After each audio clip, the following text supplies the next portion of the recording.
www.potonapoto site ya solo www.potonapoto Nzambelanga Asungabino Bokende Liboso. Merci les amis de www.potonapoto ya mon boss c'est l'ami Nedovo.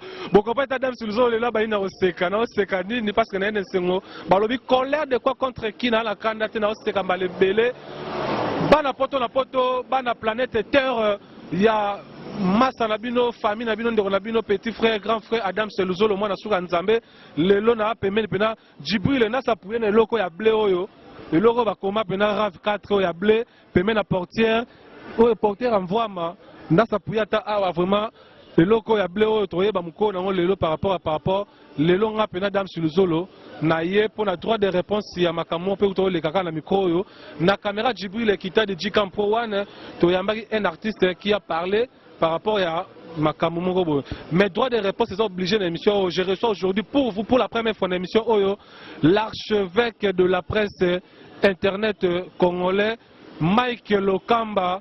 Ndekolabiso ya côté mongo bolé na ozo pena boye loko yo Mike Lokamba bimisa pena na caméra oyo bato pena ba mona pena Mike Lokamba il est parmi nous l'archevêque de la presse lelo Mike Lokamba donc Masananga ya Dubaï. Mais faut nous par rapport à la yo yebi actualité comme on a yo nazo comprendre te Mike Lokamba sali mokili nini d'abord avant ya na nwana Mike Lokamba impression na otala surprise yo bat ba yebi loko ya blete menga na yepena par rapport na funda pena gende zalaga Mike Lokamba impression na bana poto otala ho na poto na sepeli ça n'a pas plaisir vraiment ceux qui namona bandeko nanga bazo temps ya otala biso ce n'est pas pour rien batala biso non weza blo amukito lo belangote to lo belande masolo mususu yango blo amukili ça va passer ça va passer moni toujours va conseiller batu yama lo baga il faut voyager au col s'appelle bagage au col s'appelle expérience vous comprenez donc y'a na vie il faut avoir moins temps au beteta tourna bandundu aux autres connaissances moi mki yango mone biso to beta ba Dubai wana les autres ans de tout ça et comme ça va tout complexé complexe mon otenyo non senti au ça Solomon est bien oui après nous sommes à parfait à Dubaï je vois puis tout kanga ba combo na golden yango la golden biso kota maison HN osombilamba na Dubai Mall voilà. Merci Mike Lokamba l'archevêque Mike Lokamba actualité mo tama na kombo na yo par rapport ya likamon boye Mike Lokamba on a problème nini na artiste comédien Papi Kader actualité zolobama parce que na micro pe na caméra oyo Papi Kader alekaki alobaki na faveur na yo de contre yo plutôt il y a un problème nini expliquer ba na poto ba otala yo problème oyo on a artiste comédien Papi Kader Mamba non on a micro zolanda to longona na actualité pour la obi actualité bangisinga e bangisinga magasi obizo ne ba kolo ba actualité laisse ozo sanga actualité mo elekaki na kombo nanga na habité émission na mbaki président Wazé quoi OK et talami et talami on j'ai déjà na ba 10 000 et c'est déjà une semaine 10 000 c'est bon et talami actualité pour le moment en moi Mike Lokamba après voyage nayo moi j'étais là namoni na bandal Chibangu au tourner mission na concert nayo Gloire Olangi après ka tournage émission boye bitumbe bandi Papi Kader asimbio na nzoto bobandi bitumba bite bitumba na bana poto ba découvrir moi akina nini. Non, je ne suis pas là ici pour ça là-bas chantage na micro et puis nous a permis à Olobama Rambona d'abord on a na bundarate na talaka nzoto mora na bundana na micro ngapa so pesi nga micro na oliao na bundana na micro donc marambona na bien ngote et puis nous a dispoté pour na loba yango pour le moment Donc na disputé. Mike Lokamba on ngolo bato ndiro so banga on ndiro so lingate on ndire dossier ngo so lingela la nango so lobi on ndiro la musango On nous benga dossier. dossier oyo yo moko bi actualité voilà. Et sur dossier. Mais ngana mo nango ni actualité ni dossier. Parce que Mike Lokamba ndinga zaboué mala poto bazota ndanga. Baby so na zanani. Na batu ozo tanga. apicadeur. Moni ba succès msuswa babi monde des ingrat na oloba te na oloba te et pour na bi bon oloba na souhaiter mais baka que non mokili ingratitude des actes condamnables mais bato bazana posa na loba moi chose loba il faut que balancer rapper maram et loko au balancer pena otali que non ah pour na répondre mutubu il faut balancer pena osali balance. Batora Mike Lokamba boye on en a plus de 500 millions de personnes au Balinganga. Nazora attend l'occasion de rien. Nazora attend, pardon. Nazora attend à l'occasion de rien n'a pas de répondre. N'a pas de répondre yo. Faut en avoir bagage mon anga. Faut en avoir relation le rolanga. Il faut un bon Loranga, Mike Lokamba. Il faut l'autre Loranga, Blambak, Louvoité, Katoté, Itagate. Si on a temps, il y a un répondre Moutou. Na micro, soi-disant le Bikombolanga, na rolobate. Au moninga. Massa Zwanga de la Latine. Ok. Au moni. Au moins nous soir là où opé cette occasion bi non ndeko na ligne koto baye bayo oza trop local ba ota local na kikwit na mbandaka na lisala na ba kongo kuto yo koma na matadi te zo koma na nini na mbanzangu na gimpese kuna na funguli mutema Mike oyo lelo yo maman, pardon, moi si y a Ndekouana, ou Adam Sazoloba. Soko lalaki tama ina misu talanga. Bandeko moi si bandeko ya moi si na bite ngolo balinga le rapasi ya.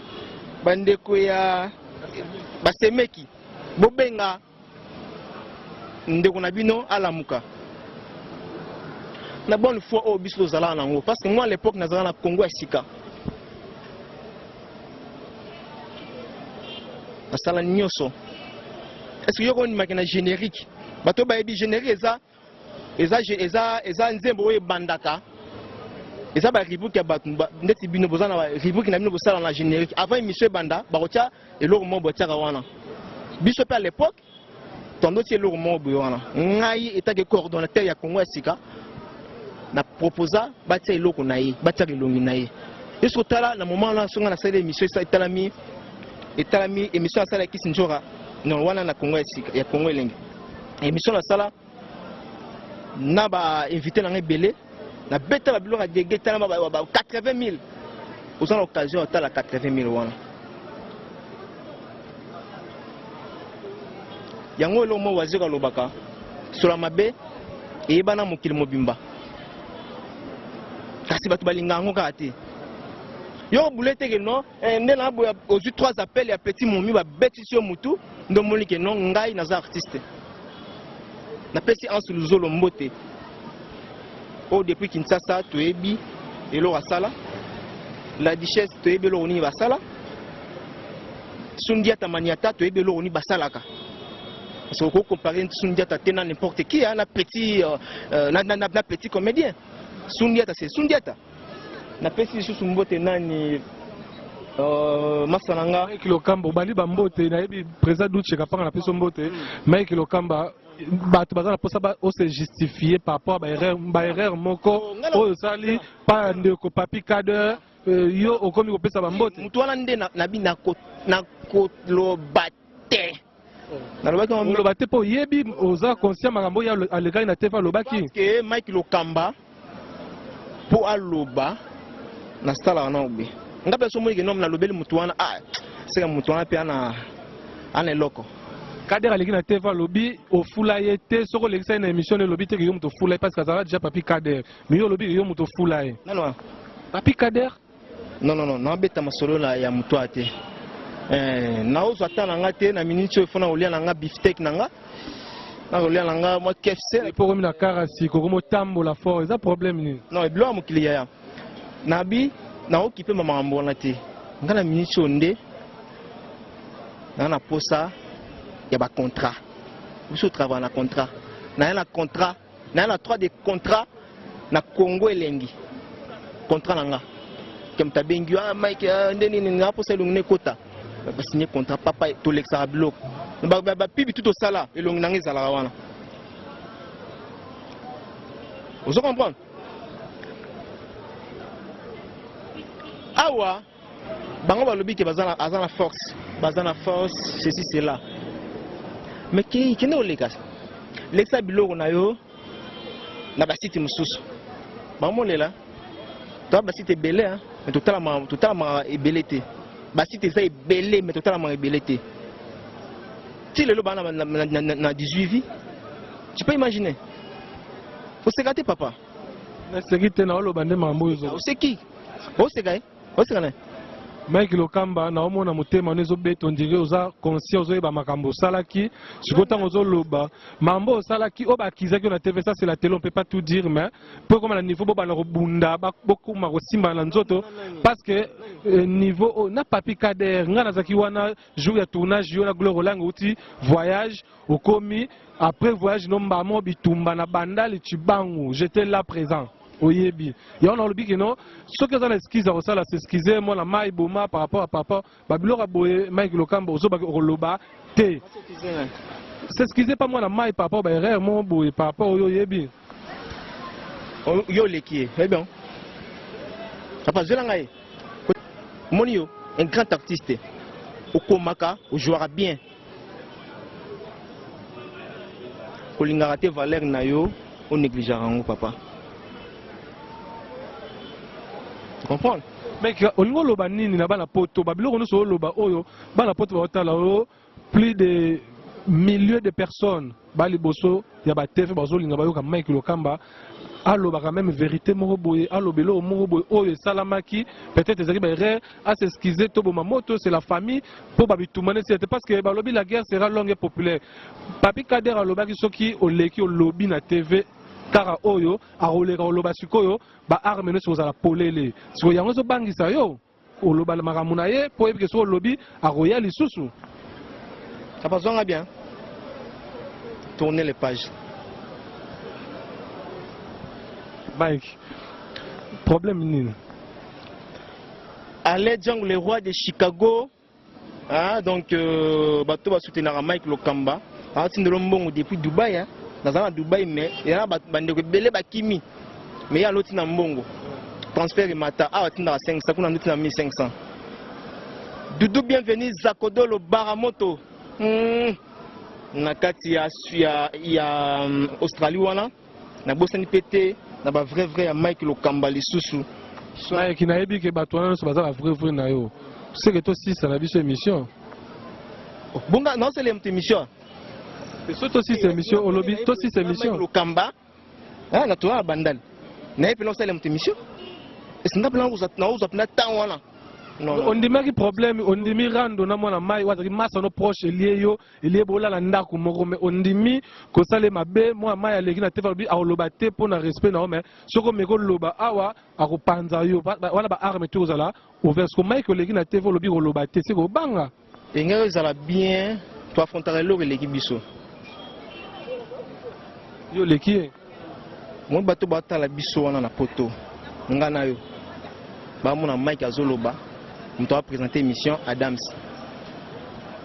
dans un respect par la bango pe baebi dans un niveau ni Mike Lokamba na koloba te Merci les amis de www.potonapoto. Comprenez, c'est Mike Lokamba, l'archevêque de la presse internet congolais. Ils avaient droit de réponse, mais tu comprends que Mike Lokamba a beau. Moi je dis que la vérité. Balobi, azo reconnaître ma benaye, il y a un bon loba. Donc il faut comprendre ce que vous excuser, vous excuser. Vous avez l'association, vous l'association. Mike Lokamba, vous avez droit au loba na micro, loba, vous allez reposer au loba. À peine quand on est au Dubaï. Na freshiko. À peine pega mutuka no yeye. Nanu zela nanu. À peine pega mutuka no yeye. Adam, so zai pinanga na bo moto nganga pina. Vraiment zala pina be. Yango na lobby. À peine ga oye, à peine ga ozotama mutuka no to moto ngao, c'est ça.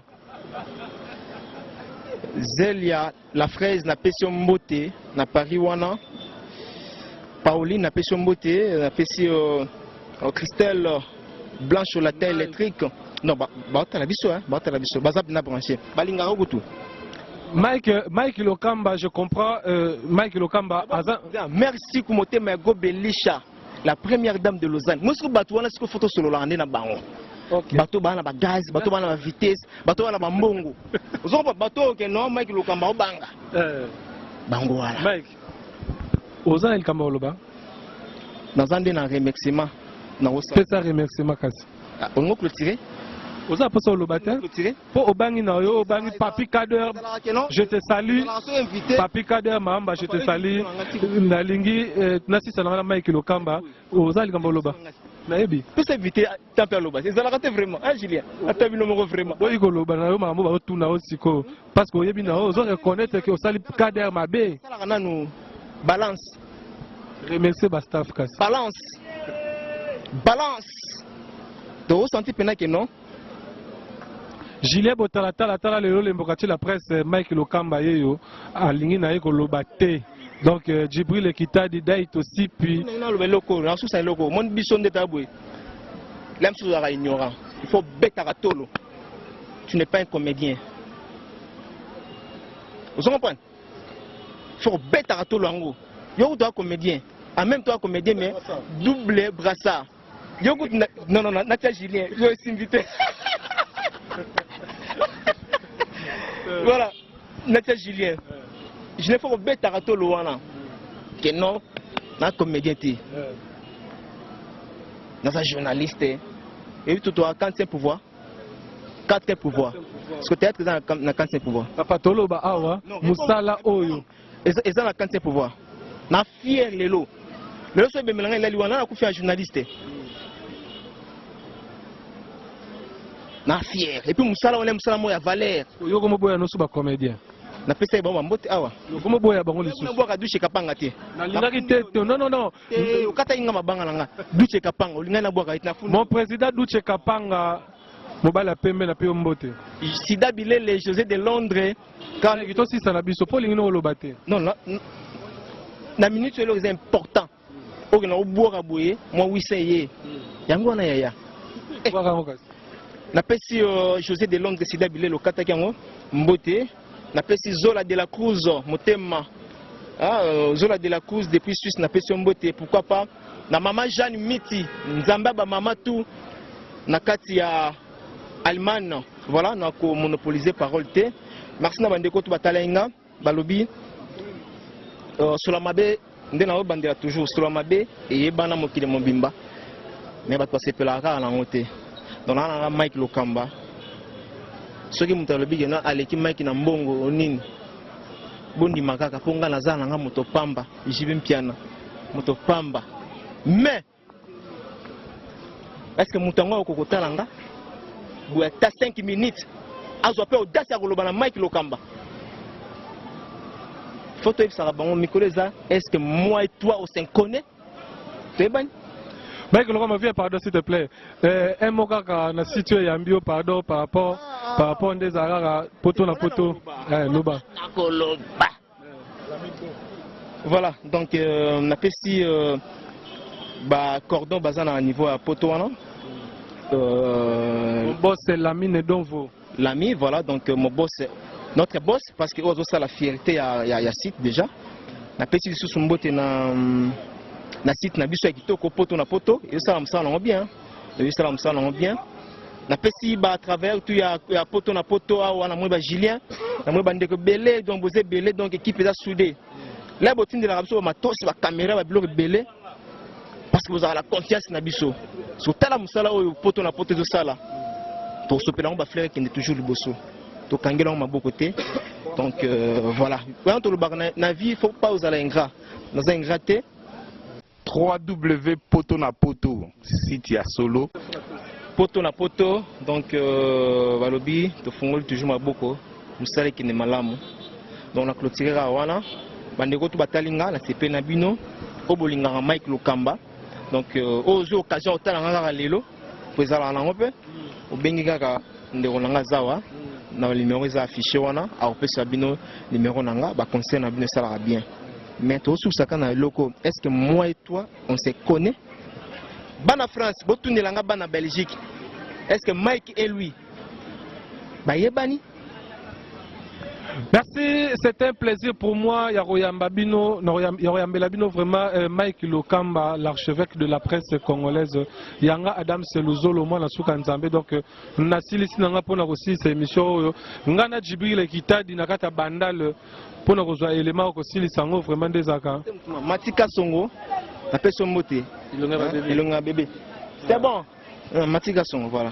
Merci Matika Songo Elonga bébé ngai Elonga beau garçon Adam Seluzolo pa popi de la presse moi na souka nzambe maman botanga komene maman Fatou Bouka Demol na Montréal Mbote Belé et puis na komi nanga vraiment kosili cette émission pour le loba boye Nina Chou la grande dame de Londres maman na Robin Hotel tala ningozali Mbote Belé Nabana tout na Londres Mbote Belé venangai et ça je sais que les nationalistes l'introducteur de vivant au stud en Europe venanga motema ya Laura Mabiala Wumba Pierre ya Djibril Ekita de Djikampro na Ipen donc na peso Mbote et puis na moni susu Sandra Saïd na motema ya Kofi Yaina donc Kofi Yaina maman na Lucas bébé wana Mbote Belé na moni susu maman na Dams Junior maman na Standrestoncia maman na Fristada ba bébé ba royaka un jour donc maman a bango pe na pesi Mbote et